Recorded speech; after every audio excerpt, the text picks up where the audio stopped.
সম্পদের খুব প্রিয় এই মিষ্টি লবঙ্গ লতিকা, তাও আবার বড় পিসির হাতের বানানো।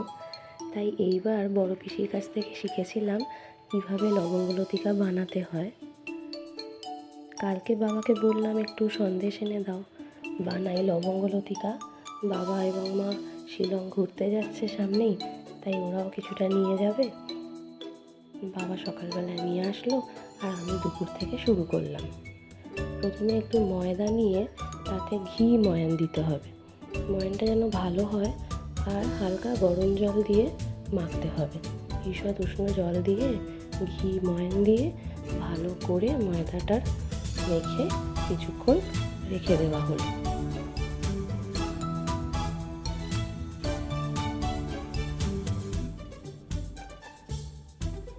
কিছুক্ষণ রাখার পর মোটামুটি আমি আধ ঘন্টা পরে তারপর ছোট ছোট লিচি করে নিলাম।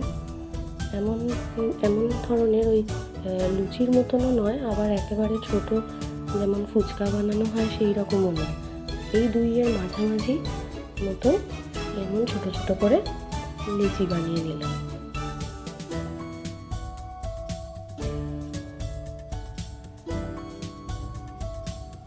আমার এইগুলো 20 পিস হয়েছিল, তাই আমি 20টা লবঙ্গ একটু বেছে আলাদা করে রেখে দিলাম সামনে। এবার ময়দার মধ্যেই ময়দা লাগিয়েই ছোট ছোট করে বেললাম।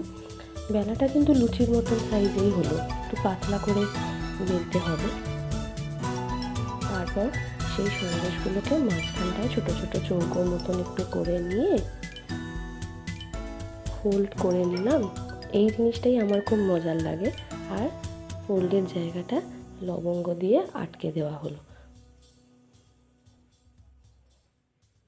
এইভাবে সবগুলোকে বেলে নিলাম। প্রথমে একটা থালার মধ্যে সবগুলো বেলে একদম প্রত্যেকটাকে ভাঁজ করে পুরোটা তৈরি করে লবঙ্গ আটকে আটকে সবগুলোকে আগে তৈরি করে নিয়ে থালার মধ্যে আগে সাজিয়ে রেখে নিলাম।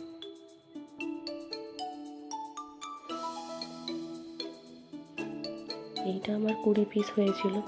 এবার যখন ভাজা হবে তখন এই 3টে জিনিস একসাথে লাগবে। সেটা হলো চিনির রসটা, যেটার মধ্যে একবার 2 পিঠ ভালো করে বুলিয়ে নিয়ে অন্য একটা থালায় তুলে রাখা হবে। যেই থালাটা ঘি মাখিয়ে রাখতে হবে যাতে একসাথে জড়িয়ে না যায় সবগুলো।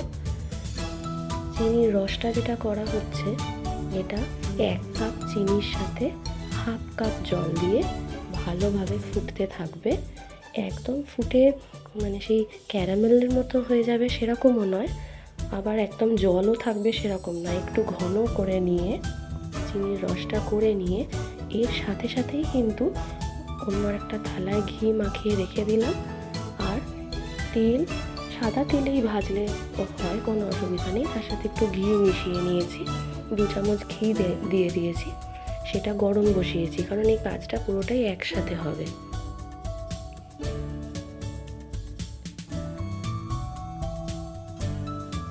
এবার একটা করে ভাজতে শুরু করলাম।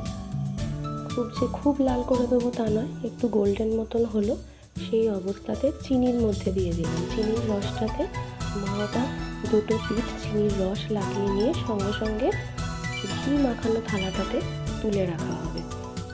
একটার উপর আরেকটা রাখলে না, এগুলো গরম অবস্থাতেই যদি রাখা হয় তাহলে একজনের সাথে আরেকজন আটকে যেতে পারে। তাই একটু বড় থালাতে সাজিয়ে রেখে একটু ঠান্ডা হতে দিতে হবে। ঠান্ডা হয়ে গেলে আমি সবগুলোকে তুলে রাখতে পারবো। তারপর একটা বক্সে রাখলাম যখন খুশি খাওয়ার জন্য। খেতে কিন্তু খুব ভালো হয়েছিল। তার থেকেও বড় কথা, এটা বানাতে পেরে যে আমি কি খুশি হয়েছি, পুরোটাই বড় পিসির জন্য।